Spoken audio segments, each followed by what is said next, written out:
Hi Leo, welcome back sa ating channel. Ako ay si Abby at isa akong intuitive reader. So gagawin natin ang inyong monthly reading for the month of September 2023.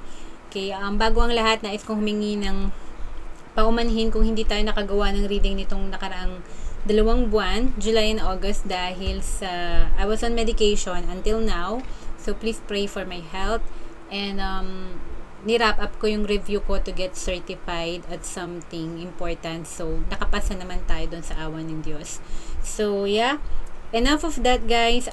Thank you sa pagsuporta nyo sa ating Tagalog Reading channel. Salamat sa mga hindi bumitaw at nag-antay dahil kung hindi man tayo makagawa ng reading, may importanteng nangyayari sa buhay natin. But please remember na we will do monthly reading as soon as, alam nyo, maklear out natin yung mga obstacles na yun. Okay? And I hope also you are well and healthy at the moment. So, as you know guys, importante i-prioritize natin ang ating health above anything else kasi if we're not feeling good mentally and physically, hindi tayo makaka-function. Okay? So, yeah, I hope you guys are healthy right now by the time na nakita nyo tong reading na to. Okay, nilagay na natin yung disclaimer as usual bago magsimula yung reading. And thank you po sa pagsuporta sa ating Tagalog Reading channel.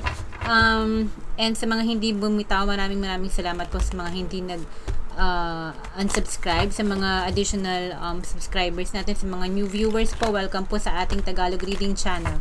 Okay, so uunahin natin tingnan from today all the way to September ang inyong buhay pag-ibig, no? Titingnan natin yung mga insights, wisdom, and advices, mga intuitive messages and guidance, areas of concern, okay? Pagdating sa buhay pag-ibig nyo, karera, buhay pinansyal, at general life, okay? Situation. Ngayon, hindi tayo kukuha ng mga lumilipad na baraha. Gusto ko lang sabihin na may lumabas na baraha. Ang sabi, flexible, okay? It could be shadow sa reading nyo, no? Okay, buhay pag-ibig po. Para sa ating collective Leo, kayo yata yung may nasa top 3 na highest views last June, no? So, ino-order ko yung reading natin based on the number of views na nare-receive natin every month. Okay, 5 baraha, walang reversal. Kabuhay pag-ibig ng ating collective Leo. Okay? Ito yung una nyo, guys. Kaklarify natin sila, guys, later on. Second card. Sa buhay pag-ibig ng ating collective Leo. Okay? Masok lang natin ito. Right? Third card. Okay. Then, gagawin natin ng inyong career, finances, and general life situation sa pakalawang session ng reading na to. Oops, may exchanging gifts agad. Ewan ko for some reason na buksan natin. It's okay. Then, final card para sa ating Leo. Okay. Now, tingnan muna natin tong exchanging gifts could be, no, magkakaroon dito ng balance sa relationship ninyo or the person you're dealing with, okay? Nagre-require ng right amount ng give and take, no? If you are receiving more than you are giving or vice versa, you're giving more than you are taking dito sa person na to. It's an advice na kailangan natin i-balance yung amount ng attention and energy na binibigay natin. But we will clarify mamaya kung ano tong exchanging gifts na to. It could be someone coming back trying to parang mag-bring ng balance sa connection na to kasi feeling nila naging unfair sila sa'yo or naging unfair ka sa kanila. Okay? Now, yung first card mo, Leo, ang sabi dito, no, by the book. So, may certain situation ka sa buhay pag-ibig mo na gusto mo in order, nandun siya sa within the norm, no? Yung nakasanayan, yung traditional, pwede ring morally upright or sumusunod sa mga moral codes or belief system mo or niya, okay? So, it could be you're dealing with or ikaw sa isang situation na gusto mo, dun tayo sa kung ano yung acceptable ng society, dun sa may fina-follow tayong hierarchy, may authority.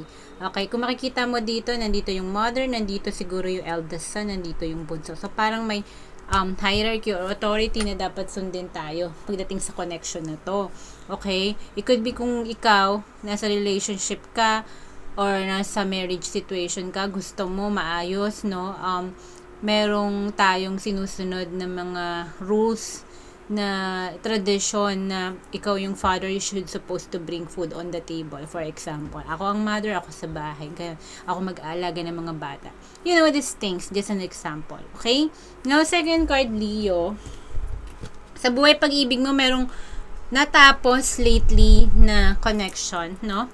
Or breakup, in separation, or wala kayong contact ng person na to, naka-cool off kayo. Kung ano man yung situation mo, hindi siya done business, no? Parang, it could be parang may kailangan pang ayusin to tie the loose ends dito sa connection na to. Kung nagkaroon man ng ending, it will be temporary. Pero ika-clarify natin later on, Leo, kung ano yan. Third card, meron kang mending. You cannot make this up kasi may unfinished symphony, tas finalo ng third card mo na mending, okay? So, may problem talaga sa sinasabi nating give and take. Hindi naging balance, no? Yung connection na to, maaari talagang yung isa dito sobrang effort, yung isa hindi. Okay? So, it could be magkakaroon ng reconciliation in not so distant future with this person. Okay?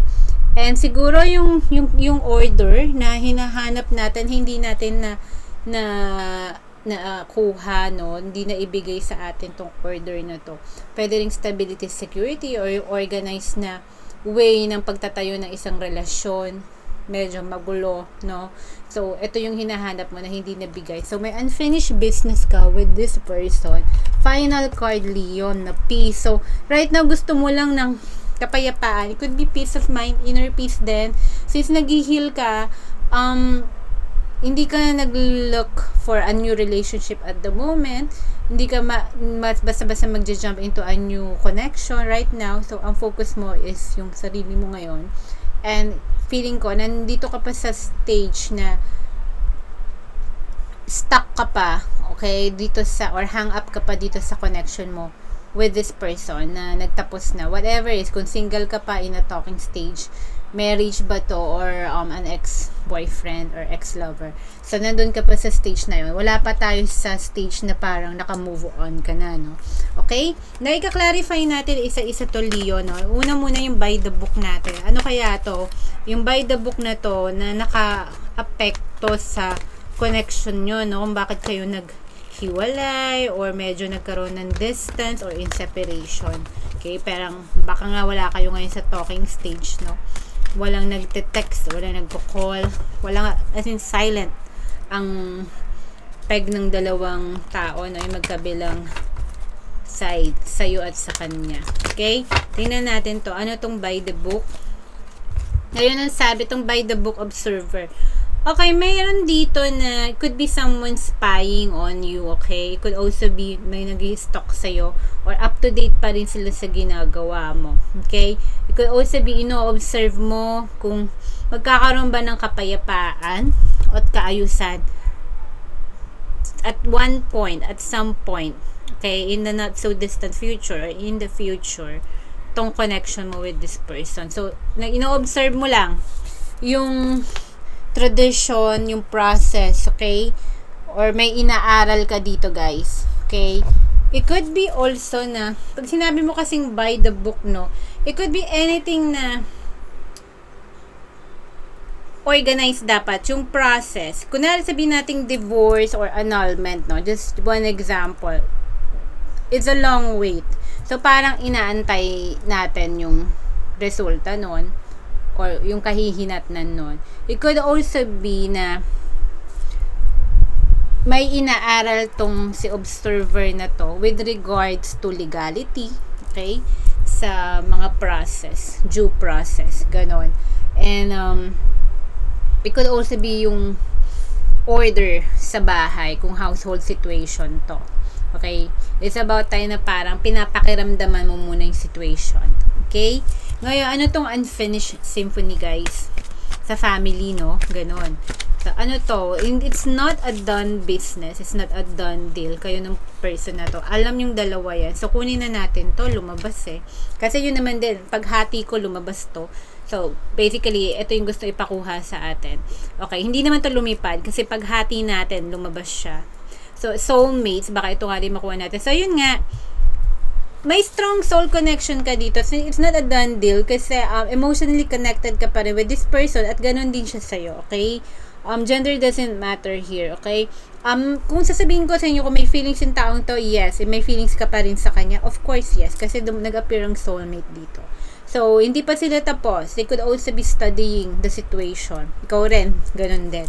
Okay, kung ano man yan. Pero, at this point, no, makikita mo tong mending and healing dalawang tao. Parehas kayong kailangan mag-heal. Dito, sa naging problema nyo, Leo. Okay, dalawa kayo dito. Hindi lang ikaw ang kailangan mag-heal. Tong person na to nasaktan din naman. Okay? And so are you. Tingnan natin, no? Ano tong mending na to? What is this about? Para sa ating collective Leo. Pagdating sa buhay pag-ibig, no? Mending Leo. Ang sabi, flexible. So, merong, sabihin natin third party or external influences kaya medyo nag-cause or hiwalay kayo or in your contact or may disagreement. Itong flexibility, one of you could be juggling one or more things or person. Okay? May external influence na naka-apekto, no? So, yun yung kailangan yung i-heal from the situation. Okay? Someone could also be, alam mo yun, masyadong rigid, no? Na, my way or highway or by the book nga. Okay? Could be that. Nakakasakal, 'di ba? Parang wala nang room for improvement, for forgiveness, for understanding. Okay? Parang ganon. So, ang nag-cause ito, it could also be lack of flexibility. Pag sinabi mo kasing wala yung flexibility sa connection nyo, na parang, yun nga, my way or the highway, bossy type kind ng energy, medyo authoritative din na tao. Di ba? Sabi ko may authority din. So, nakakasakal. Parang may bumitaw sa connection. Okay? It could also be, like sinabi ko nga, pag flexibility kasi parang you can be everywhere, di ba? So, it could also be parang may trust issue dito na baka may iba pa si person mo or ikaw. Okay? Yun yung nararamdaman ko. Or you're working on too many things. Hindi ka nakafocus sa connection na pabayaan. Now, ano tong exchanging gifts, no? Kasi bigla natin binuksan, eh. Okay? Ano po tong exchanging gifts? Let's clarify, no? Pagdating sa buhay, pag-ibig ng ating collective Leo, ano tong exchanging gifts? Okay. Okay, so, co-create. You see, hindi pa siya tapos. I'm not here to feed delusions, no? Pero, babasahin ko yung card for what it is, okay? So, hindi pa siya tapos. It could be, you will give this another chance, no? To build with this person. May soulmate ka kasi, may nag-o-observe, no? May flexibility, so they're willing to compromise, okay? I think magkakaroon ng adjustment on this connection, you and your person, okay? Because they also want to co-create with you, to build something again with you. Kasi exchanging gifts na yan, eh. So, 6 of Pentacles, no? Kailangan balance na ngayon yung give and take yung dalawa. Okay? May, kahit sa communication should also be balanced, no? Sa both of you, kailangan open kayo sa communication, sa pag-usapan yung mga issues and differences nyo. Both of you want to build something again. Soulmate, co-create, and exchanging gifts, okay? And then may flexibility. Why do I feel like parang it involves two people, dalawang scale na binabalance, tinetemper natin. So, merong temperance energy dito. Handle everything in moderation as well. Tinitimpla nyo ang isa't isa dito. Kasi may observer din, may nag-aaral. Okay? Kung papaano natin dadalin muli, kung magkakaroon ng second chance tong relationship, no? Now, what is this peace, no? Could be also, gusto nila to be at peace na with this connection or reconciliation. We will see what is this peace. So, sinabi dito, clean it up. Yeah, so yun nga. So, clean it up. Nakita mo tong deer na to, nag-hold ng broomstick. Okay, so they're willing to clean this mess, no? Tong chaos and conflict, differences, and problem mo with this person. Kasi it could also be their way also para, if you feel like parang ikaw lang yung hindi at peace about what happened, ganun din sila. Kasi it's a mutual energy. Okay? And they want the same thing as you. Okay? Gusto nila ng second chance dito. And gusto nila na magkaroon kayo ng reconciliation ng person na to. Peace and clean it up. That to me is reconciliation. Okay, Leo? So, sana nag-resonate kayo sa love reading nyo, no? And, let's proceed na sa inyong career, finances, and general life situation reading pagdating sa buwan ng September 2023. Alright? Okay. Now, let's take a look at this deck. Beautiful Creatures Tarot. Shuffle na natin ang mga cards before your reading starts. Pero isa-shuffle natin as we pull your 5 cards para sa inyong career, finances, at general life, no, sa buhay nyo. Mga intuitive messages, guidance, and wisdom. Mga areas of concern sa buhay nyo. Snapshot to ng buhay nyo for the month of September. Leo, this is your first card. Wala pong reversal kasi kaklarify natin sila. Second card, okay, sa inyong general life situation. Pwede ring tamaan ng buhay pag-ibig nyo dito, Leo. Okay. Third card. Okay.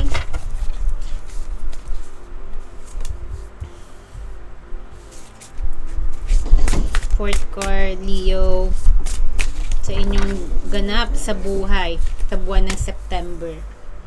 Final card. Let's see. Wala pong reversals, guys, kasi kaklarify natin later on. Okay. So, Leo, ang una mong baraha ay meron tayong High Priestess Inner Wisdom, no? So, ang sinasabi dito, listen to your own voice. Yung subconscious mo, yung higher self mo, no? Yung conscience mo. Listen to it kasi you might find the answer there. Okay? Yung answer na hinahanap mo dito is not yung at the surface level na answer or advices from people na hindi naman talaga nakakita ng in-depth na, alam mo yun, in-depth view dun sa situation na pinagdadaanan mo ngayon sa career, money, or life mo, okay? So, yung inner wisdom mo, okay, tap into it kasi you could be highly spiritual as well. Kasi, kung hindi ka naman manonood ng tarot, kung hindi ka spiritual person, or hindi ka naniniwala sa mga esoteric or divine na mga messages, di ba? So, yun yung sinasabi dito. We will clarify itong High Priestess na to. You would know the answer from within you. Okay, kung nako-confuse ka sa mga advices nila, no? So, listen to your own self, no? Okay, huwag kang mag-self-doubt right now. Now, Queen of Wands, determination. So, you need to be determined at something. So, nasa Queen of Wands energy ka, Leo. Aries, Leo, Sagittarius energy. Okay? Sinasabi dito, be determined at something, no? Kung sa finances, career ba yan, or life situation mo. I think, yung spirit mo for the month of September is very strong. Okay? Sabihin natin strong. Hindi madaling ma-shake it up. Okay? Strong-willed ka. And I think it could also be an advice na dapat lakasan mo yung loob mo for the month of September. Whatever the deal is, we will clarify bakit kailangan mo ng determination. Okay? Third card, Leo, meron kang 9 of Wands, stamina. Okay, no? Yan na nga ang sinabi. Kaklarify natin. But kailangan mo ng determination kasi something has drained you. Something na nag-wear out yung energy mo. Kasi if you take a look at this 9 of Wands, ang image niya is yung si Veronica, I think it's Veronica, holding yung pinamunas niya sa mukha ni Jesus, no? So, it's the passion of the Christ. So, dumaan ka sa struggle. Okay? But, ang sinasabi ng spirit dito, for the month of September, don't lose that determination at yung inner knowledge mo. Okay? Siguro, it's about time also to shut down the noise around you. Yung sarili mo muna paniwalaan mo, huwag kang mag-self-doubt. You can ask for advice from people, no, around you. Pero ang sinasabi dito, be more discerning sa mga gagawin mong decisions at sa mga advice na pakikinggan mo kasi some of them might backfired. Okay, some of them might work. Kung susundin mo, papakinggan mo yon, but out of your will, hindi ka fully convinced, then it's about time na tingnan mo muna kung ano yung desire ng puso mo at ng wisdom mo. Okay? Hindi iniisip. It's more like wisdom. Kasi ang wisdom for me, it's coming also from the heart.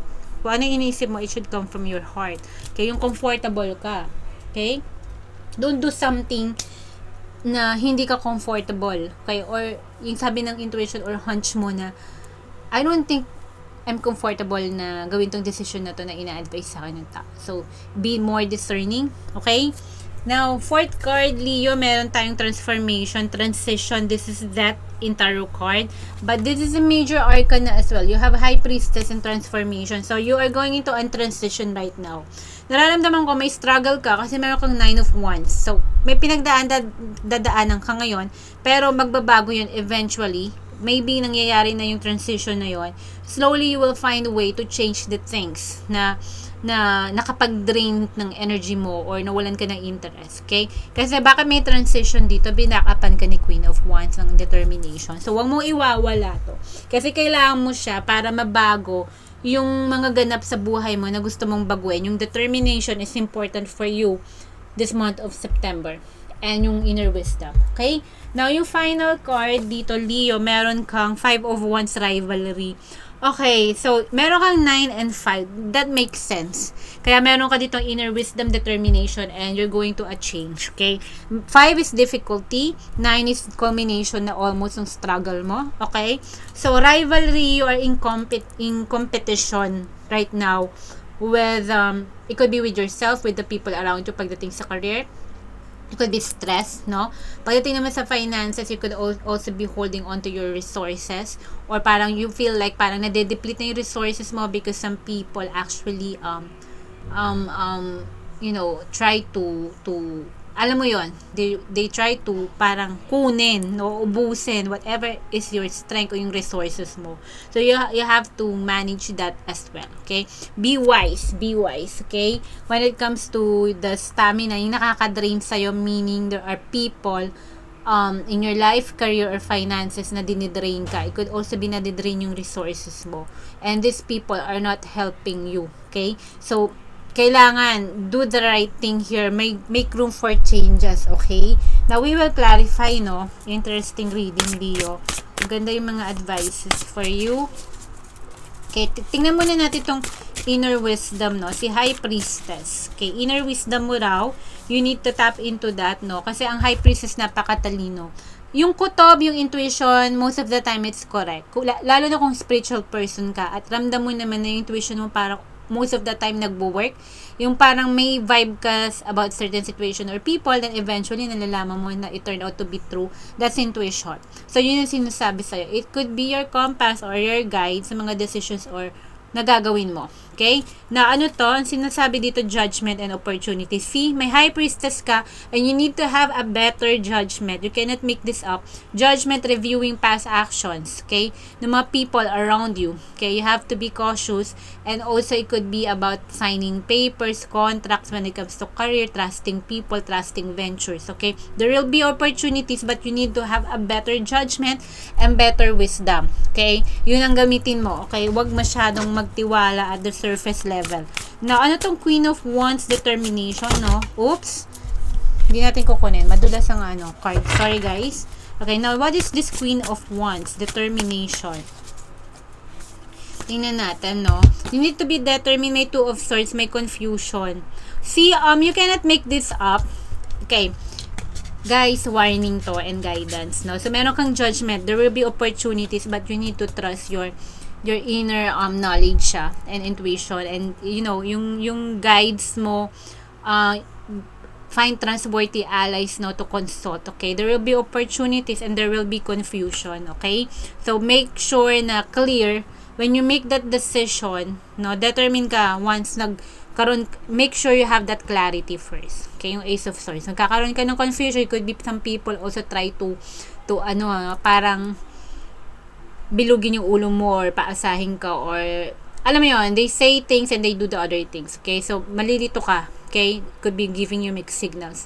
Sa finances to, pwede rin something is not transparent, no, kahit sa career mo, no, or yung mga trusted allies mo turn out to be hindi pala, no. So there will be opportunities to review the actions. Okay, have better judgment, no.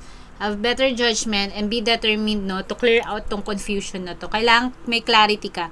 When you are determined to do something, make sure na pag gumawa ka ng isang action, determined, diba? Kailangan, is it clear? Clear ba sa'yo? Maliwanag ba sa'yo? Okay, dapat walang confusion. Okay, guys? Now, ano tong stamina na nakadrain sa'yo? No? Na-drain daw yung stamina mo, yung energy mo, yung zest mo for life. Ano tong 9 of Wands? Let's see. Leo, ang sabi dito, Queen of Swords, fairness. So, na-drain ka kasi may unfairness. Na may something na feeling mo hindi mo deserve na ginawa sa'yo, no? Na-deplete yung resources mo. It could be your money, yung career mo, na backstab ka doon. You're expecting a promotion or a raise, pero hindi. Feeling mo unfair. Okay, you work so hard, parang 9 to 6, tapos nag-extend ka until 12 midnight. It's unfair. Okay? So, yun yung reason. Yun yung nagkakos ng energy mo na ma-deplete ka. So, you need to protect that as well, no? Create some boundaries, no? And respect your physical, mental, and well-being, guys. Okay? It's important. Like I said, ang health, diba, is very important. Kung hindi tayo healthy, physically, mentally, then we cannot function really well, okay? So, make sure it's fair, okay? Whatever is draining you, maybe time to cut out that and demand fairness, no? Okay? It's about to speak up about how it's been unfair, bakit hindi unfair, no, baby? It's calling you also to protect yourself. This is a Libra energy. If you see here, yung queen na to, nasa harap niya yung sword na may scale. So, protect your energy, your stamina, at your spirit, no? At all costs. Now, ano tong transition? Dumadaan ka sa transition. Okay, right now. Makes sense kasi look at the first 3 cards here. Saka yung mga clarifier niya. So, may changes na mangyayari dito, guys. Okay, don't worry. You will be able to transform tong situation mo. Ano tong transition? Changes. Major arcana. So, big changes are coming your way. Hindi natin to pwede i-make up kasi matatapos to. Okay? Yung pinagdadaanan mo ngayon, yung confusion, the lack of clarity, the lack of direction, yung unfairness na to, it will come to an end. It's not something that parang i-end mo, okay?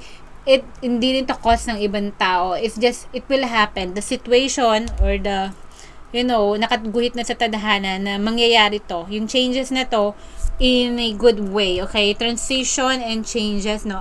The luck will be on your favor again. Kasi ang Wheel of Fortune, iikot ang roleta. Hindi mo alam kung saan ka uli mapupunta, okay? May plot twist. Kumbaga, may plot twist. Okay? Biggest plot twist, biggest change, good luck, may kasamang good luck, okay? Yung changes na to. And you never know kung saan mag-fall ang roleta, diba? Okay? But anyhow, ang roleta, laging may prices. Big price, meron ding medium price. So, you never know. It's about luck. I would say it's not about gambling, but it's more like the situation is forcing you to make some changes. Talagang inaas na mag-make room for changes ka na. Okay? Now, ano tong rivalry, competition, no? But remember, guys, sa 5 of Wands, not all battles are meant for you, no? Learn to walk away sa ibang mga battle na talagang wini-waste or dinidrain na yung energy mo, wala ka namang nakukuha in return. Okay? What is this rivalry? Ang sabi dito, 9 of Swords, anxiety, yeah. Okay, so may changes naman na mangyayari eventually guys sa pinagdadaan mo sa pera or sa mga connections mo, sa love life or life in general. So, you've been so anxious and stressed. Kasi may confusion ka dyan, no? May stamina. Of course, syempre, there will be sleepless nights also. May inisip kang situation. Try not to overthink or na-stress kasi sa sitwasyon. Try to release that, no? Whatever itong nag-stress sa'yo na parang may competition or rivalry ka, don't dwell too much on that, okay?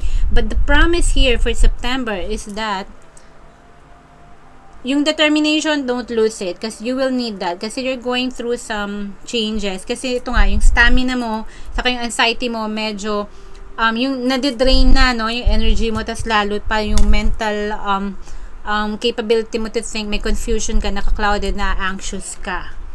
Pag wala kang clarity, di ka makakamik ng better judgment. So, you have to tap into your parang, alam mo yung moral compass mo. Okay? And what you believe in. Okay? Yan ang High Priestess. Okay? When it comes to rivalry, doon ka nai-stress. Ano ba yun? Yung competition ba yun sa work? Don't think too much about it. Okay? Kasi, alagaan mo muna yung health mo. Just continue being determined and prepare for big changes coming for September for you. Okay? So, yeah. So, I hope nag-resonate to Leo for your September reading. I see you guys on the next Tagalog reading. Take care, Leo. God bless. Mahal ko kayo. And bye!